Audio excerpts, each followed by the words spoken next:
네, 세 번째 시간 노인교육의 의의에 대해서 배워볼 텐데요. 지난 시간에는 노인교육의 개념에 대해서 배웠었죠. 그래서 노인을 위한 교육이어야 된다. 노인에 관한 교육, 노인에 의한 교육이 실시돼야 하며 세대 공동체로서의 교육에 대해서 알아봤습니다.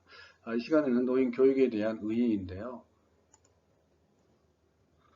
어, 평생 교육으로서의 교육을 얘기하고 있습니다. 그래서 우리나라 헌법 제29조에 국가는 평생 교육을 진행해야 한다는 규정을 통해서 교육을 청소년기에 국한시키는 것이 아니라 전 생애에 걸친 평생교육의 이념을 결합시켰습니다. 교육이라는 것은 그렇죠. 나면서부터 죽을 때까지 이제 평생교육의 개념에서 우리나라는 헌법에서부터 보장이 되어 있습니다. 그래서 이제 평생교육의 일환으로서 노인교육이라는 과제가 제시된 것은 1919년 영국 성인교육위원회의 보고서에서 시작됐습니다. 인간은 한평생 공부를 계속해야 함을 강조하였고요. 1965년 12월 유네스코 본부에서 프랑스인 랭그랭드의 개인의 전 생애를 통한 계속적 교육이라는 사상이 받아들여지면서 노인교육이 학계의 주목을 받게 되었습니다. 그래서 이제 이러한 평생교육의 이념에 입각한 노인교육은 급변하는 현대사회의 양상과 가치관을 이해하고 적절히 정해 나갈 수 있는 능력을 향상시켜 주셔서 노후 생활을 보다 윤택하게 돕고자 한다는 것이죠. 그래서 평생교육의 이념은 뭐 정확합니다. 계속해서 발전하는 나라, 또 어떤 정책, 이런 것들에 대해서 배우지 아니하면 뭐 우리가 성공적인 노후의 삶 또는 인간다운 삶을 살기가 쉽지 않죠. 그래서 평생 사실 배워야 할 것이 굉장히 많죠. 이런 것들이 사실 노인의 입장에서 보면 굉장히 배우기가 어려운 여건이 되죠. 일단 신체적으로 어떤 뭐 따라가 주지 않는 부분이 있지 않습니까? 뭐 눈이 안 보인다든지 귀가 잘 안 들린다든지 아니면은 인지가 좀 저하되어 있다든지 신체가 또 어떤 정상적이지 않는다든지 이런 측면에서 평생 교육은 굉장히 그 어려운 측면들이 있다라는 것이죠. 그래서 사회나 국가나 심지어 가정 또에서 어떤 정책적으로 도움이 되지 않는다면 어르신들에게 평생 교육의 장을 마련하고 진행한다는 것은 정말 이렇게 쉽지 않는 일이죠. 하여튼 이 평생 교육은 어르신의 삶의 질하고 직결되어 있는 문제다 이렇게 봅니다. 두 번째로는 상실에서 오는 고독을 극복하는 방법으로서의 교육입니다. 노인이 되면서 그 고독이 찾아오고요. 또 여러 가지 상실되는 요소들이 굉장히 많죠. 예. 이제 같이 살았던 자녀들이 떠나가게 되고 또 평생 일했던 직장에서 이제 물러나게 되고 예. 또 친구들이 이제 하나 둘씩 이제 아파서 또 아니면은 사망한다든지 이런 경우에 상실감 뭐 어마어마하게 차지하죠. 예. 이런 것들을 극복하기 위해서 어떠한 교육적인 노력이 필요하며 실제적인 교육이 필요한가라는 것이죠. 그래서 노년기는 상실의 시기다. 이렇게 볼 수도 있겠죠. 체력과 건강의 악화, 퇴직으로 인한 경제적 수입원의 상실, 사회활동을 통한 인간관계의 단절과 배우자와의 사별, 신체적, 심리적, 사회적 어려움에 대한 어떻게 대처해야 하는 교육이 필요한가라는 것이죠. 그래서 이제 이런 부분에 있어서 상실에 대한 노인 교육은 매우 효과적일 수가 있습니다. 노인 교육을 통해서 노인들은 기분 전환, 새로운 만남, 자아 발전 및 성취, 자아 실현의 계기를 함으로써 상실에서 오는 불안과 불행을 극복하며 안정된 생활로 나아갈 수 있는 길이 열린다는 것이죠. 그래서 우리가 이제 노인복지를 다루는 노인 교육은 어떻게 보면 전화 여러분이나 좀 생소한 부분일 수도 있습니다. 예. 최근에 이제 그 나타나는 이제 어떤 교육적인 어떤 뭐 동향이라고 그럴까요? 트렌드라고 할까요? 노인에 있어서 교육이 굉장히 필요하다라는 부분입니다. 그래서 뭐 동사무소라든지 아니면 복지관 같은 데서도 이 어르신들에게 정말 많은 교육들을 또 이렇게 어떤 프로그램을 만들어서 진행하는 부분이 굉장히 많죠. 예를 들어서 뭐 핸드폰을 사용한다든지 사용하는 방법이라든지 은행을 거래하는 방법이라든지 아니면 문자 메시지 또 카카오톡을 이용하는 방법이라든지 또 유튜브를 뭐 이렇게 사용하는 방법이라든지 이런 그 교육이 이제 최근에 이제 굉장히 활발하게 진행되고 있는데 어쨌든 노인 교육은 뭐 성공적인 노후 생활을 함에 있어서 필수적인 부분이다라고 보겠습니다. 그래서 이제 세 번째로 자아 발견의 계기로서 어떤 교육이다. 그래서 이제 융이라는 학자는 이렇게 얘기합니다. 개인의 자아 실현은 많은 경험과 노력의 결과로 획득되는 것으로 40대에서 50대에 이르면 정신 에너지가 발달되어 외향적 관심이나 태도가 내향적으로 전환되어 자신의 가치 체계를 재평가하게 되기 때문에 자아 실현이 가능해진다. 이렇게 얘기를 하고 있습니다. 그래서 이것을 도와준 것이 바로 노인 교육이다. 교육을 통해 노인들은 자신들의 커리어를 발전시켜 나가며 직업 인생을 보다 길게 연장할 수 있습니다. 이를 통해 사회의 역할자로서의 긍지와 개인의 삶의 의미를 더욱더 의미 있게 하는 계기가 된다는 것이죠. 자아실현, 자아실현. 어떤 교육을 통해서 새롭게 어떤 진취적으로 나아갈 수 있는 그런 장을 마련해 준다는 것이죠. 네. 그래서 이제 이런 교육의 의미는 정말 지대합니다. 어르신에게 어떻게 교육의 장을 마련하며 또 교육에 접근할 수 있는가, 접근성을 또 수월하게 하고 또 수월성이라고 하죠. 노인들이, 어르신들이 쉽게 교육을 받을 수 있는 그런 어떤 장이라든지, 예. 또 이제 노인도 뭐 같은 노인이 아니지 않습니까? 뭐 나이에 따라서 어떤 어르신의 건강 상태에 따라서 인지 상태에 따라서 여러 가지 노인들을 분류할 수 있겠습니다만 그러한 세세하게 어떤 접근할 수 있는 교육의 기회들이 만들어지고 또 보장되어진다면 우리나라의 노인들은 정말 그 행복한 노인들이 되지 않을까 이런 생각을 해보게 됩니다. 노인 교육을 한다고 했을 때 그럼 어떠한 교육의 내용이어야 하는가라는 것입니다. 어떠한 내용들을 어르신들에게 또 교육을 또 보장하고 또 접근하게 할 수 있는가라는 것이죠. 그래서 노화란 신체적, 심리적, 사회적 요소들이 상호 긴밀히 관련되어 있으며 노화에 따른 많은 변화는 상실로부터 비롯된다는 것이죠. 무엇이 노화를 촉진시킵니까? 예, 그렇죠. 상실되어 가는 과정을 노화라고 본다고 했을 때 그 상실을 좀 줄여준다면 그 노화의 속도는 늦춰질 수 있겠습니다. 그래서 대개 40대, 50대 장년층은 경제적인 고심이 많은데 비해 50대 후반 이상이 되면 경제적인 고통 외에 병고라는 새로운 고민거리가 이제 시작이 되죠. 그래서 건강은 신체적 독립을 유지하고 개인의 일상생활을 영위하고요. 또 개인의 목표를 달성하는데 필수 불가결한 요건이죠. 예. 그래서 어떻게 보면 어떤 신체적인 변화를 극복하기 위한 노인의 교육이 장이 필요하다라는 것이 되겠습니다. 노인의 행동과 적응 능력에 영향을 주는 중요한 요소가 신체적 변화인데, 그래서 생활 만족할 수 있도록 사회적 역할을 수행할 수 있도록 다른 사람과 상호작용, 또 가족에서 지역사회에서 소속감을 가질 수 있도록 이제 이러한 것들이 노후 생활의 굉장히 기본적인 그 바탕이 되는 기본적인 노령의 건강을 이루는 요인의 첫 번째다라고 볼 수 있겠습니다. 신체적인 건강이라는 것이죠. 이 부분이 이제 이렇게 성립이 되지 않으면 이제 정말 성공적인 노년을 이루기 위해서는 쉽지 않고요. 이제 필수 불가결한 부분이죠. 그래서 가족 및 지역 사회에서 꾸준히 이제 건강을 유지하고 또 이런 노인 질환에 따른 신체적, 정신적 기능의 약화를 또 극복할 수 있는 또 이런 부분들이 이제 가족적으로 또 사회적으로 이루어진다면 어르신들은 굉장히 행복한 노후를 맞을 수 있겠습니다. 반대로 이런 부분이 또 약화가 된다면 노인 자신은 물론 이 사회적으로 또 가족들뿐만 아니라 굉장히 부담으로 다가온다라는 부분이 되겠습니다. 네, 그래서 사실 이제 여러 가지 제도를 통해서 노인복지법이나 노인장려보호법에서 좀 세세하게 하는 부분이 약하긴 하지만 그래도 조금 지원해 줄 수 있는 부분이 있겠습니다만 어쨌든 기본적으로 신체적 건강이 바탕이 돼야 된다라는 부분은 뭐 변명의 여지가 없습니다. 두 번째로 정신적 건강입니다. 노년기에 접어들면서 심리적 정의 문제, 환경적인 외적 요인과 내부적 요인 두 가지로 나눌 수 있는데요. 외부적인 요인으로서 친구, 친족의 죽음, 또 개인적 상실, 정년퇴직이나 노인에 대한 경시, 사회적 지위의 특권과 같은 상실이 또 노인들에게 굉장히 절망적이고 우울증에 빠지기 쉽게 만들죠.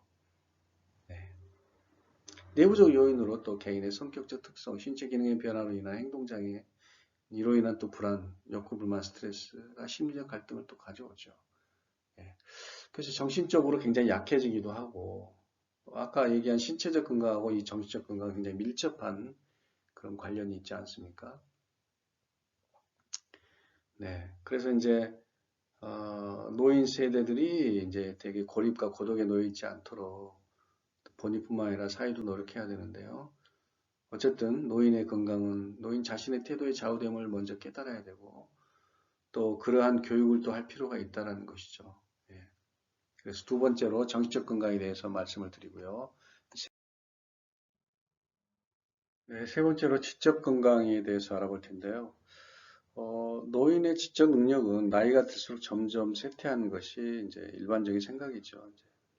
그렇지만 이제 전생의 발달 심리학자들은 연령 증가에 따른 지능의 쇠퇴가 거의 없거나 극히 작다고 주장하는 이제 학자들도 있습니다. 그래서 이들은 지능의 감퇴가 연령에 따라 일어난다고 해도 장년기 또는 노년기 초기에는 별다른 쇠퇴가 일어나지 않으며 지능에 있어 연령은 16에서 25% 설명할 수 있고 나머지 75%에서 84%는 연령 외에 다른 요인 때문이라고 이렇게 보고하고 있습니다.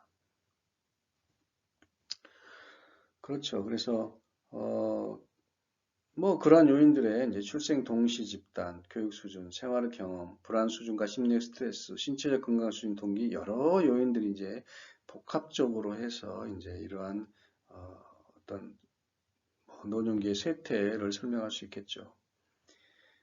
그래서 이제 노화는 연령에 따른 일률적인 과정이 아니고 대개 노인들에게는 상당한 정도의 잠재력이 그대로 유지되어 새로운 학습이 충분히 가능하다 이렇게 또 학자들은 얘기합니다.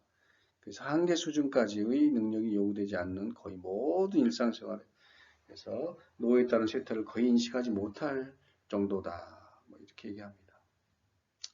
그래서 노화에 따라 상실이 상대적으로 증가하지만 생물학적인 유지 능력상의 쇠퇴를 충분히 보상할 수 있도록 지원을 적절히 배분하고요.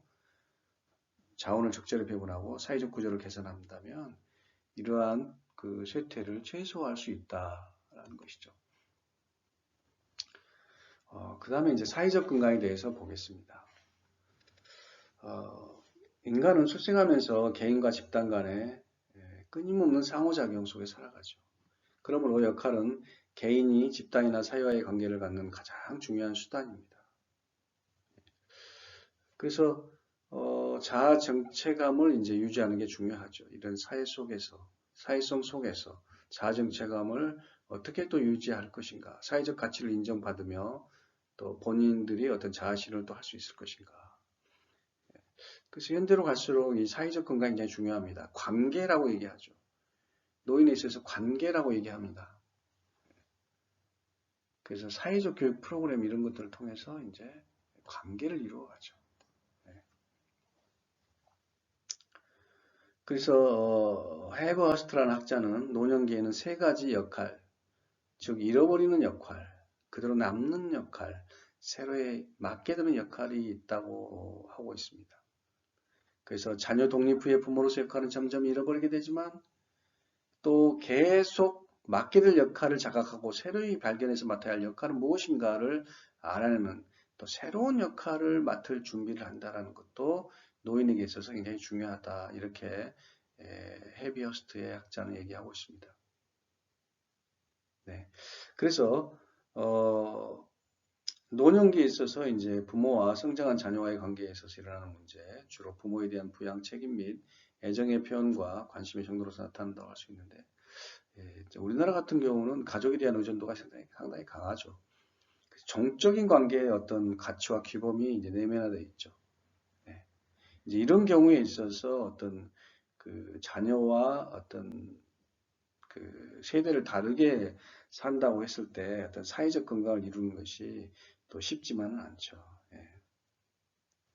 이제 이러한 상황에서 부모, 자녀 간의 공간적, 물리적 동거보다는 경제적 안정 및 심리적, 정서적 유대의 중요성을 피차간에 인정하고요. 노년기에 이런 부분에 있어서 중요한 문제로 다루면서 또 여가 문제도 해결하고 또 이런 부분이 또 지혜롭게 진행된다면 어르신의 입장에서 사회적 건강을 이루는데 굉장히 역할을 또 할 수도 있겠죠. 네, 그래서 우리나라 노인들 같은 경우는 사실 청장년기를 주로 이제 농촌에서 보냈다고 하면 농촌 같은 경우는 어떻게 보면 대가족 시대였었죠. 이제 그런 면에서 이제 에, 가족뿐만 아니라 사회 공동체에서의 사회성의 역할은 굉장히 중요한 그 어르신들의 입장에서는 중요한 삶의 하나의 그 패턴이었고 또 성공한 노후의 어떤 그런 부분이 될 수도 있었겠죠. 그런데 이제 에, 지금 현대로 갈수록 이런 공동체성이 조금 더 약화되면서 그런 의미에서 사회 속에서의 건강을 지켜내기가 또 쉽지 않은 상황이다. 이렇게 볼 수 있겠습니다. 네, 노인 교육 프로그램 원리입니다. 어떻게 노인 교육을 접근할 것인가? 또 어떠한 프로그램으로 어르신에게 다가갈 것인가? 라는 부분이 되겠습니다. 그렇다고 했을 때 노인 교육을 또 운영한다고 했을 때 노인 교육을 설치하고 만들고 또 진행한다고 했을 때 어떤 원리를 바탕으로 해서 우리가 나아갈 수 있을 것인가라는 부분입니다. 그래서 이제 그 첫 번째로는 자발성의 원리입니다. 예, 비강압적이고 자율적인 동시에 노인의 흥미에 입각한 교육이 되어야 된다. 특히 이제 보면은 그 노인 요양원 같은 데서도 이제 이런 부분이 있습니다. 이제 프로그램을 한다고 했을 때 어르신들이 자발적으로 참여할 수 있는 그런 환경 또는 그런 교육의 내용들이 되어 교육이 이루어져야 된다는 것이죠. 프로그램이 이루어져야 된다는 것이죠. 이제 노인 요양원 같은 데서도 이제 그렇지 않다면 이제 자율적인 부분이 부족함과 동시에 흥미가 없는 그런 부분이 된다면 그 프로그램을 성공할 수 없고 또 노인 교육도 역시 계속 진행하기가 어렵겠죠. 두 번째는 참여의 원리입니다. 노인교육은 비교육자의 흥미를 유발하는 등의 적극적, 능동적으로 참여를 유발할 수 있는 교육이어야 한다. 그래서 어르신들이 다 즐거워하고 또 흥미를 유발하는 그런 프로그램으로 만들어서 모든 어르신들이 즐겁게 참여해서 교육에 임할 수 있도록 하는 부분이 좀 중요하겠습니다.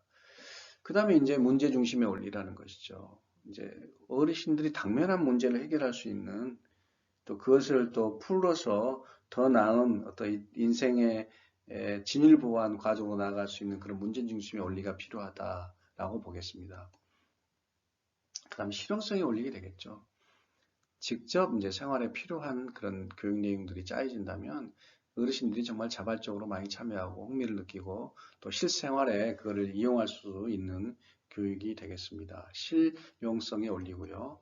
그 다음에 다양화의 원리가 되겠습니다. 뭐 강의를 한다든지 토론을 한다든지 어떤 학습 자료를 이용해서 어르신들이 참여해서 교육이 이루어지는 방식이라든지 이제 이런 부분이 이제 다양하게 감안이 되어서 실증나지 않고 즐겁게 교육이 이루어질 수 있는 그런 다양화의 원리가 또 필요하겠습니다.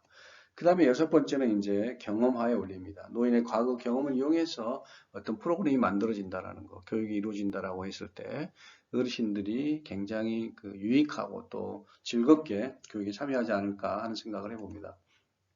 개별화의 원리입니다. 이런 부분을 실천하기가 사실 쉽지 않죠.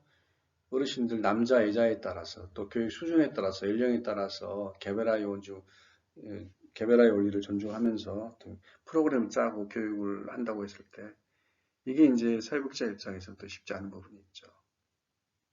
모든 어르신을 만족시킬 수 있는 그런 개별화의 원리를 바탕으로 해서 프로그램을 만든다. 이제 기본 과제가 되겠습니다만 사실 굉장히 어려운 부분입니다. 그렇지만 기본적으로는 개별화의 원리, 각각의 어르신들을 존중하면서 어떤 만든 프로그램, 교육의 내용이 되어야 되겠습니다. 경로에 올립니다. 사실 경로 사장이 추천해야 된다. 이제 이런 부분 무엇입니까? 어르신들을 무시하면 안 됩니다. 그런 경우 가끔 이제 우리가 실수할 수 있는데 이제 노인이다, 어르신이다 전제를 하면서 사회복지사나 또 앞으로 진행한다고 했을 때 이런 부분이 어르신들에게 자존감을 약하게 하고 굉장히 또 관계를 서먹서먹하게 하는 교육의 효과를 떨어뜨리게 하는 또 신뢰성을 저버리는 그런 부분이 되겠습니다. 그래서 참 이 중요한 부분입니다. 어떤 부분에서도 경로의 원리가 밑바탕이 되어서 프로그램을 진행하고 교육을 진행해야 한다라는 것이 되겠습니다. 그 다음에 사제 동행의 원리. 노인교육은 강사 일방적인 계획보다는 학습자와 동행하면서 쌍방향으로 소통하면서 이루어지는 교육이 필요하겠다라는 부분입니다. 그 다음 마지막으로는 사회화의 원리입니다. 노인교육은 급격한 사회 변화에 적응하는 방법을 배우기를 원하죠. 그렇죠. 또 현실에 바로 이제 적응해서 그것을 이제 응용해서 또 써먹을 수 있는 그런 교육이 돼야 된다라는 부분이 되겠습니다. 노인 교육의 원리가 있습니다. 그래서 이제 6가지가 있는데요. 첫 번째는 자기학습의 원리, 두 번째로 유의미 학습의 원리, 세 번째로는 융통성의 원리, 네 번째는 학습자 중심의 원리, 다섯 번째는 상호 존중의 원리, 여섯 번째는 노인 중심의 원리인데 노인 교육의 이런 원리를 밑바탕으로 해서 첫 번째로 이제 우리가 자기학습의 원리가 되겠습니다. 노인 교육에서는 그 어느 교육의 영역에서보다 학습자의 역할이 가장 중요합니다. 강조돼야 되겠죠. 노인 교육은 형식적인 학교 교육과는 달리 교수자에 의해 필요한 지식들이 학습자에게 전달되기보다는 학습자들이 관심 갖고 있는 내용이 학습의 주 내용으로 구성되어야 한다라는 것이 되겠습니다. 그래서 이제 어르신들이 즐겁게 참여해서 학습할 수 있도록 자기 학습의 원리.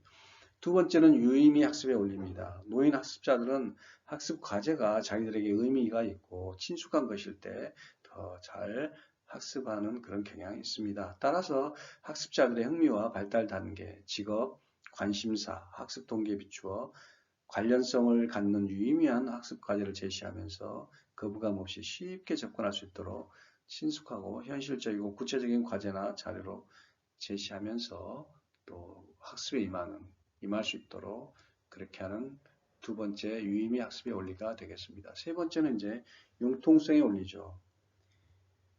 구체적으로 이제 시간 조절의 융통성입니다. 또 자기 보조의 원리를 의미합니다.